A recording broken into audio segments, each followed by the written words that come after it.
Hey gang, welcome back. Hi guys. We're here again. Our Monday spot. We got some things to talk about. We have very broad deals Yeah, happening they're today. deals though. We're going to go a little off the softball path just to start because there was something yesterday that was kind of a big deal. I don't know. Yeah, something called the Super Bowl. Yeah, tiny event. Not a lot of people watch, but we're gonna give you the deal on that. Not the actual game because nobody cares about that. Yeah. Did you make any bets? No, I'm not. me Yeah, either. I don't. I don't know what I'm doing, No. so I just choose to not participate. Yeah. I don't do fantasy leagues either. I don't either. But I do watch the Super Bowl, and I do have opinions about halftime and commercials. Okay. So all right. I think we're going to start with your man, JT. Okay.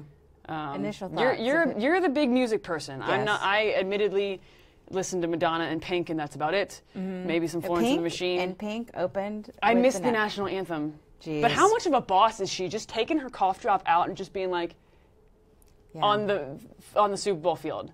Pink, I'm going to see you in May. I have concert tickets, so I'm super pumped. Oh, nice. Super pumped. Frank Irwin? No, it's up in 360? Dallas, I think. Okay. But Pink, love you. She's not. If you're watching, Pink is watching. Here's the deal. That's the biggest thing. But you're the big music person, so tell us your thoughts about JT. What? And then I have my thoughts. I had high expectations, Which was your first Which was your first mistake? Ouch.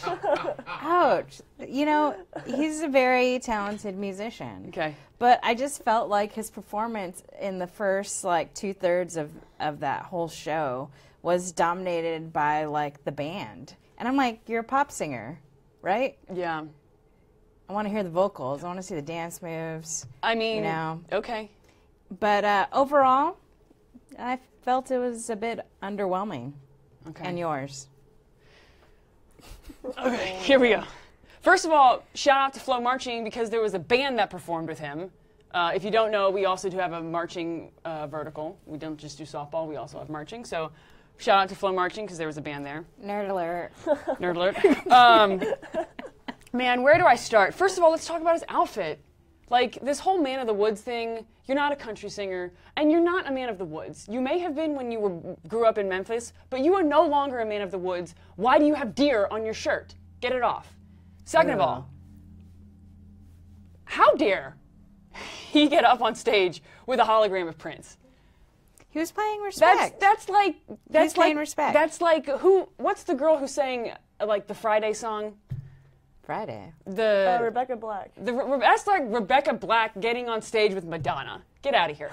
But the ouch. the very best part, Sarah. the very best part of Justin Timberlake performing in the Super Bowl was that hashtag Janet Jackson Appreciation Day was trending on Twitter. That's the very best part of it. Mm-hmm. Which was an awesome performance, even with the little boob show. You're talking about the 2004, Yeah. We're talking 14 years ago. He was relevant. He's not relevant anymore. Nobody's excited about his new album, except maybe you. What? That's not even true. We should just call this show, here's the deal, Here's JT roast. Yes. Well, for me, Chaz is all. What's your beef with him? He's just irrelevant. Okay. But he hasn't had hits that people know and love. It's just shitty pop music. Oh, ouch. Oh, man. Ouch. Sorry, JT. So yeah, the New Yorker had a really interesting, what is it? Yeah, it's a really good review of his show. I thought, kind of. So it's along the lines of roasting him, so I thought it was a good one. Chez is a little less. You know what? I think he's entertaining. I'm not saying he's the best of all time. Did he bring sexy back for you? Not for me. Not for me. So if y'all were to rate it from 1 to 10, with 10 being the best, what would you rate it? Well, Madonna's was clearly numbered a 10. Yeah. Obviously, No, her performance Prince's- was a 10. No, Prince's performance at the Super Bowl was Prince's all-time might be the greatest. best. Yeah, Prince's All was time. for sure. Which is why I take issue with him it being up there rained. with Justin Timberlake. It rained during Purple Rain. It's epic. That's why I have a problem with him being up there with Justin Timberlake. But I don't know. A He's paying 4.5. 4.5. I see. What about you, Chez? I thought it was between the 3 and 4 range. Wow. Oh, man. I just roasted him, Yeah. and she's giving him a lower. Wow. Ches was not impressed. Okay. Yeah. All right. Ches was not You impressed. guys know this. It's kind of hard to impress Ches me. was not impressed. Commercials, and then we're gonna actually get to softball. Okay. All right. As the marketer, I was like all about the commercials.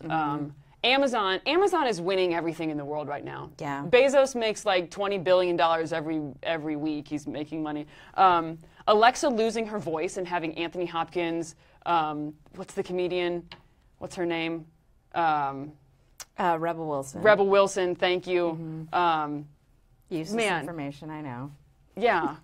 Gordon Ramsay was in it. It was a great commercial. I want. Oh, here we go. We don't have the audio, but like, here comes. Oh yeah. So Alexa lost her voice. There's the head honcho, Bezos. I want my Alexa to have those voices, not the voice of Alexa. I want Gordon Ramsay screaming at me when I don't know how to cook. Really? Yeah. I think I'd like Missy Elliott. Missy Elliott should have been on that commercial. Yeah, right? If you can choose, like, whatever. Or T-Pain. T-Pain would be a good Alexa T-Pain voice. would be a great. There he is. He's rowing.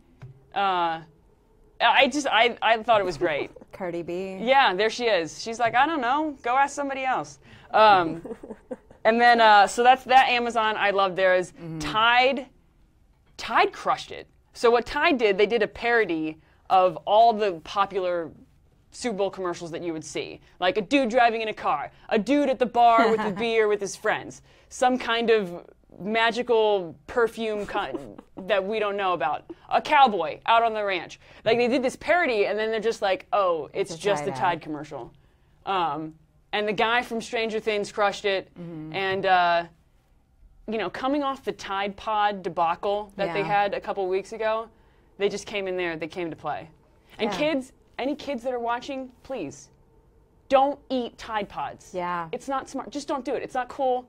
I don't care how many video views you get on Instagram or how many DMs, how many people slide into your DM.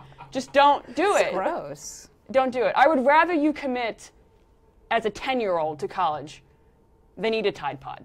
Just don't do it. Please. Okay. I think that's all we have from the Super Bowl. Did you have any commercials? No. No. I was kind of in and out of it. Okay. Working on my puzzle. She was. Ches does puzzles now, guys. So Trying to keep the brain fresh. she's officially crossed into old. Someone Yep. just commented, "What's up with Sarah today? Had some haterade this AM?" I did. I am super salty, Yeah. Nestor, and I'm only going to get saltier as we go. Irene said it was the most boring halftime I've ever seen. I agree with you, Irene. Yeah. Okay, I agree with quick. you. If you had to pick a halftime artist for next year, who would it be? Pink. She crushed the anthem. Yeah. Let her sing. Somebody even said that. Steve's like, Pink would have been a better halftime Yeah. show. She had the flu, took her cough drop out, and nailed the national anthem. Let's give her the stage for halftime. Again, Pink, love you. Gonna see you in May. Okay. All right, how about we move on? Softball. Yeah. All right, for those of you who were on the site last week, dropped some huge news in the midst of NCAA trying to come up with new legislation to pass, NFCA petitioning to end early recruiting. In the midst of all this, an 11-year-old sixth grader, Alexia Carrasquillo, I Nailed hope it. I'm pronouncing that, She nailed it. committed to Florida. Youngest player ever In any to sport. commit any sport. She committed the day before her 12th birthday. Well, no, she committed on January 7th. She committed on her birthday. No. No. I'm messing all of that up. Yeah. She had her birthday relatively soon after she had committed. it. Yes. Thank you. Messed all that up. So just if you're doing math right now, because I know a lot of you are, you're trying to figure out what her grad year is. It is a 2024. Yes. It's a 2024, just committed. Just committed. Yeah. And I can remember this because I was in the office. Ches kind of sits behind me. Her desk is behind me. And she's like, Sarah, she yells across the office, an 11-year-old just committed. And I was like, wait, like that's 2024. And she's like, and I was like, let me guess what college? And I was like, Florida. Nailed it. So Florida is, at this point, they have 2 7th graders. 2 7th graders and a 6th grader, as well as they have an 8th grader that committed. So I don't know if Tim Walton is just trying to get all of these in before the legislation passes, so he has these verbals. I'm not sure what is happening in Gainesville, but just set a record for the youngest player ever to commit. Oh, yeah. I don't know. Allie, do you have a clip? I do, yeah. I'm on her Twitter right now. So there she is. If you wanna I keep mean, going. honestly, she's kind of like me at 11. I don't think I was that strong. No, she's a big, solid girl for 11 years old, right? Like, no doubt she should be having some eyes of some colleges for sure. And then she was on that team, Tennessee Fury, that won the 10U. Dropping PGF. bombs. Yeah. 10-year-olds. 10-year-olds. Dropping bombs at PGF. We have her. Do you have that queued up in the article? We have a picture of her just going yard. A video. Like, just there it goes. It's just a bunch of 6th graders. I mean, that's further than I can probably hit it. Yeah, so just kind of crazy. Yeah, you know, when I talked with her father, he was hesitant towards like talking with us because obviously, those of you watching have seen when we put out the news on commits, and sometimes we get nasty emails back to us on pretty much asking why do we post it, and you know it. Whether we post it or not, it happened. So I don't think we should stray away from the fact that that's the actual truth of what happened. You know, I don't even want to get into into that whole moral debate. Yeah. It's just like she's the only one. Yeah. You know, is this going to set a trend for the rest of the country? I don't know. I doubt it with the legislation. If this legislation passes, and it'll become effective in September if it passes, like, I don't think this is going to be a trend. Yeah, like, it's a news story. We cover news. There's no possible way that our covering this is, like, causing these to happen, right? Yeah. And we're not going to, like, censor what we cover. She committed, and again, like, whenever we talk about early commits, like, I always want to make a point to congratulate them. Like, she's a boss, and the fact that Florida wants her to commit to them at the age of 11, congratulations. To her, to the family, to Florida, whatever. But like, we're gonna report on the news. And if y'all remember, if you also follow football recruiting, David Sills was a 13-year-old commit for USC, and you're just teaching me something. Let's continue. This is story time. So he was a 7th grader, and under Lane Kiffin's leadership, he committed and played 1 year there, and then I believe went to a JUCO and then went to West Virginia, and he's having a fantastic year. Oh, fantastic. You know? Great. I think, you know, a lot of us try to, like, speculate as far as, like, well, will she even be good by that time? And it's like, honestly, that's not up to us. Yeah. You know, Tim Walton will have to basically find out if she's the player that she is. And the other part of it, will Tim Walton even be there? True story. I mean, you're talking 2024, you're talking, I'm trying to do math in my head right now. You're talking 6 years from now. I mean, that's a lot can happen in 6 years. It's a possibility, you know? A lot can change.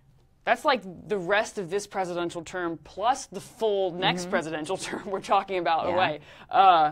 It's a long time away, but that's something to think about. Yeah. But if Florida's smart, they will keep him. Obviously, he's had a history of winning. Yeah. But you know, from talking with her parents, they try to stray her away from like committing that early. But it was a school she grew up watching. Yeah. and she went to the camps. And Yeah, it's not even just like she went to Florida's camp. She went to UCLA. She went to Oklahoma. She's been to Florida State's camp. I actually was reminded that, you remember last year when I shot that catching video at Florida State? I remember. She's actually Vividly. in the video. Is she? Yeah. She's standing off to the side, which is like kind of funny. It's a small world. Yeah, totally small world. I know it seems like Jen Schroeder has worked with her quite a bit. Yep. She's super impressed with her. What is she saying here?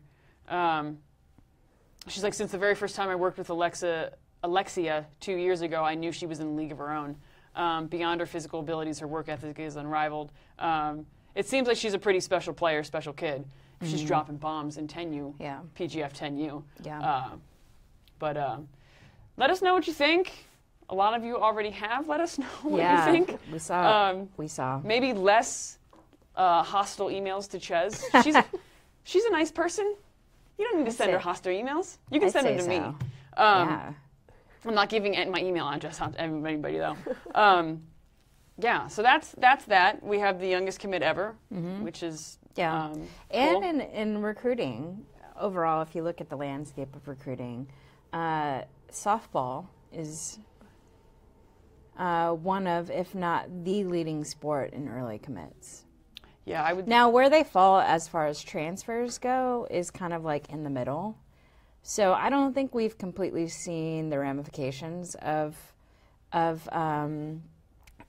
the trending of transfers. I think there's still more studies to be done. Was the transfer rate lower 10 years ago or 15 years ago? I don't know, maybe. But people transfer all the time, regardless of. True. Coaching change, like they transfer for a whole Yeah. bunch of different reasons. So that's early recruiting, and we have one more deal for you because we like you. Yeah.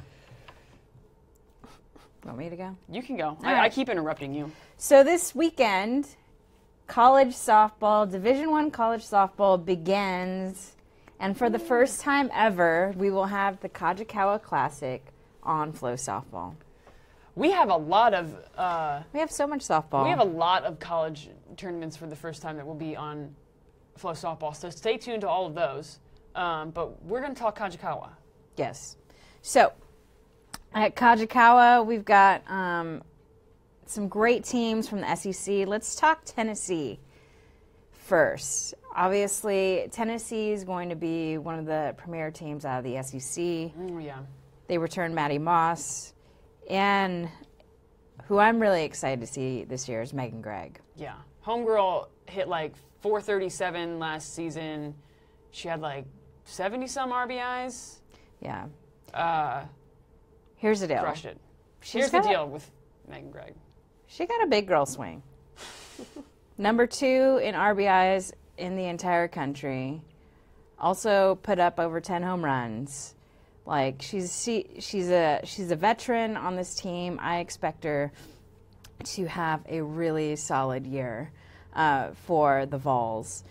But also one of the newcomers to watch this year will be pitcher, lefty, Gabby Sprang. She's the first lefty that the Vols have picked up since the great Monica Abbott. Yeah, and I think Monica Abbott, I remember meeting her, interviewing her. I think Monica Abbott is like her Inspiration. Her inspiration. Yeah. So how cool of a story is that?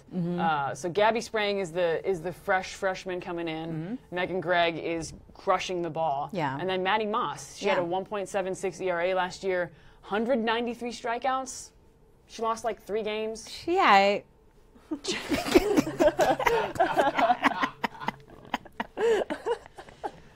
We're gonna move on.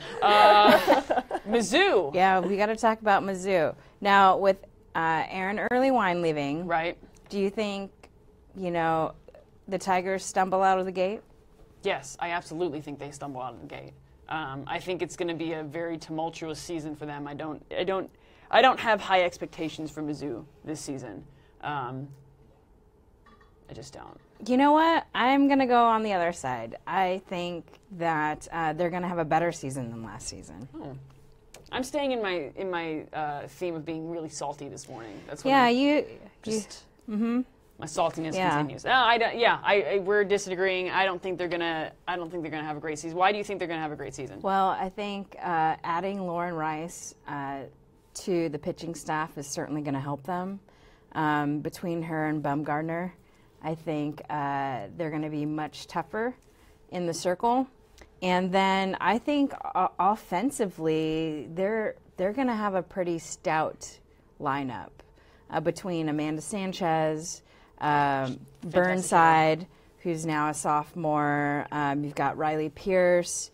And then the newcomers to watch are Kendall Bailey and Trinity Edwards. So I think they're going to have a much more powerful offense this year, and they're deeper.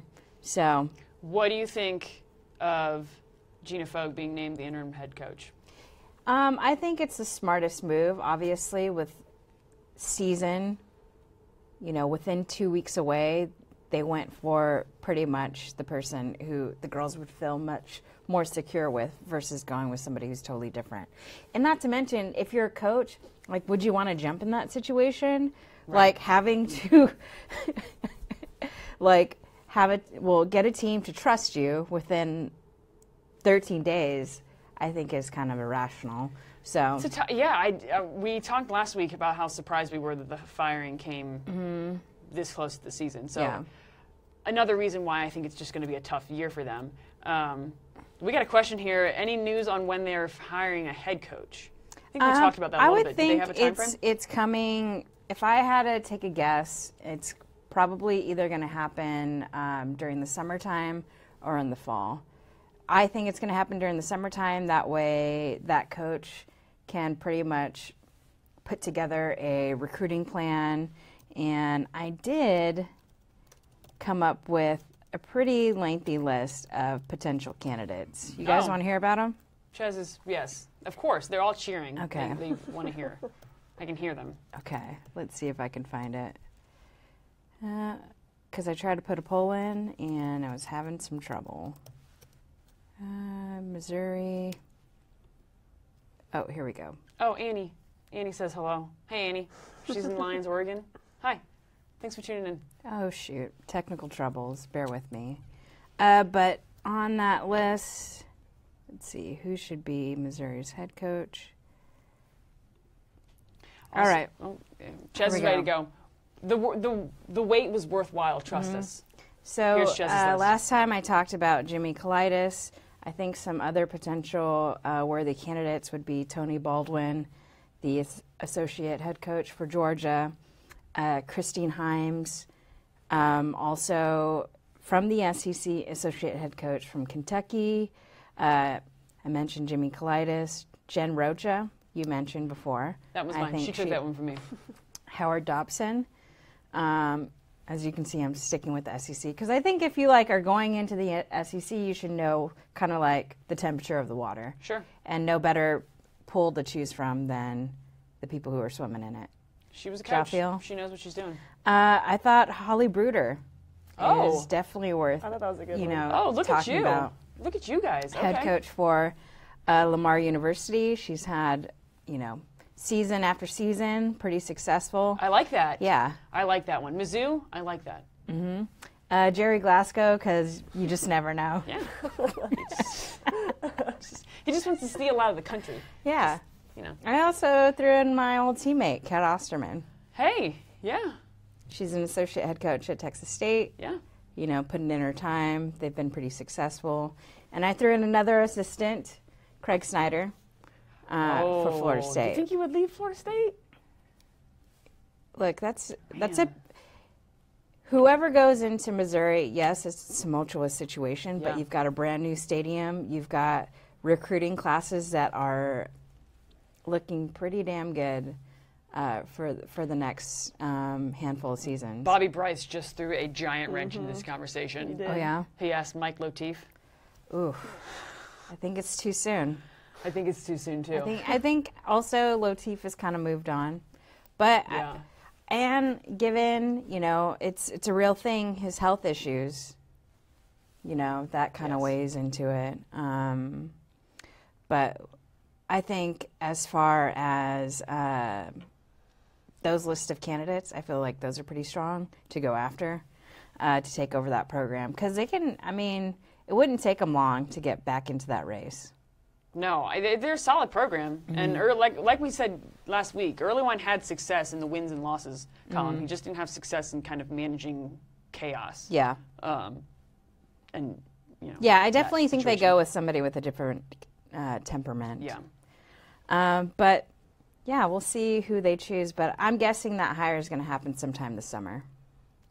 Heard it here first, folks. Yeah. You mentioned Georgia, and I'm going to take that segue because we're going to talk about Georgia being at Kajikawa Classic. I'm just going to make the point, Alyssa DiCarlo is a stud. She is. I remember a couple years ago when we were talking freshman of the year, she just kind of flew under the radar, and you were like, hey, guys, like you got to look at this kid's numbers. She is crushing the ball. So offense will ride on Alyssa DiCarlo, I think, this season. 100%. What do you think about their pitching?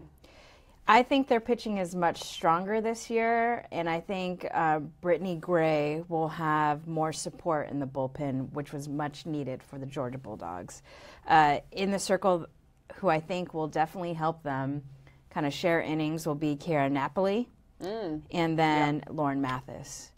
Those two, Mathis had a great year in high school this past season with Orange, and I think the mix of all three pitchers is going to help them tremendously. I do have questions about how successful they're going to be on offense this year. Yeah. You know, they can't handle it all. Yeah. You know, and they don't, their lineup isn't strong all the way through from what we're seeing. But, so we're talking Kajikawa. We got Tennessee, Mizzou, Georgia, last team that you're super pumped to see. BYU. I think BYU is a team that doesn't get talked about enough. Every year we see them in preseason play knocking off, top 25 opponents. I think I'd like to see for them. Now this year they have a very young team. Yes, they do. But they return their leading hitter, Libby Sugg, 51 RBIs last year, and 13 home runs. Yeah, that's nothing. Those aren't stats to sniff at. Those are pretty significant stats. And they got a newcomer to watch. They got a pitcher, Autumn Moffitt. Yes. So last season, BYU lost their ace, and now I would assume Autumn Moffitt will share a number of innings on the staff along with their other pitchers because they're going to have to figure out who's going to become their ace. But what I saw this summer from Autumn Moffitt in their circle, I was actually very surprised by. Yeah? She played on my dad's team. What surprised you most? Well, when it came to PGF Nationals, we were expecting the Cruisers to have Chloe Romero in the circle. That wasn't the case. The Texas commit, big-time pitcher. Yeah. Yep. Romero didn't have the stuff that we saw from the year before. But you know who stepped in and pitched some big innings for them? Moffitt. Ice in her veins. So she's pitched against some of these big hitters. I don't think she's intimidated by any means. So I'm pretty excited to see what she can do at Kajikawa. Do we dare say that this is a dark horse pick for Chez? Yeah. Studio guy, where's our horse? How did I do it last time? I don't know. Studio guy's failing. It's close to lunch. He's really got to go to lunch. We need a sound effects person on the side over here. Make if it gets too close to noon, show. Kai is done. He's like, I gotta go to lunch. Yeah. I think we might have a dark horse pick here with BYU. Yeah. Chez's dark horse. We'll get sound effects for you one day. Yeah. But Kajikawa, we are streaming some of the tournament. Yeah. Not all of it. Yes. So, check the schedule and you'll see who we're streaming. If you're wondering why we're not talking about Pac-12, it's because we're not streaming Pac-12. Yeah, it's part of the deal. We love the Pac. The Pac is back. It's always been back, but we're not streaming any of Pac at Kajikawa. That's why we're talking SEC and BYU. So. Yeah, and don't forget, Titan Classic is also this weekend where you can catch Cal State Fullerton, Utah State, Middle Tennessee. It's 2 tournaments, folks. Kajikawa Classic. Am I forgetting any other teams? Titan Classic. No, I was just talking about Middle Tennessee. Yeah. Cool. Well, that's the deal, folks. Big time. Thanks for hanging with us. Come back this weekend. Yep. We'll see you next week. We're going to be talking about Mary Nutter. Mary Nutter. Yes. It's coming. It's here. Pray for me. Bye, guys.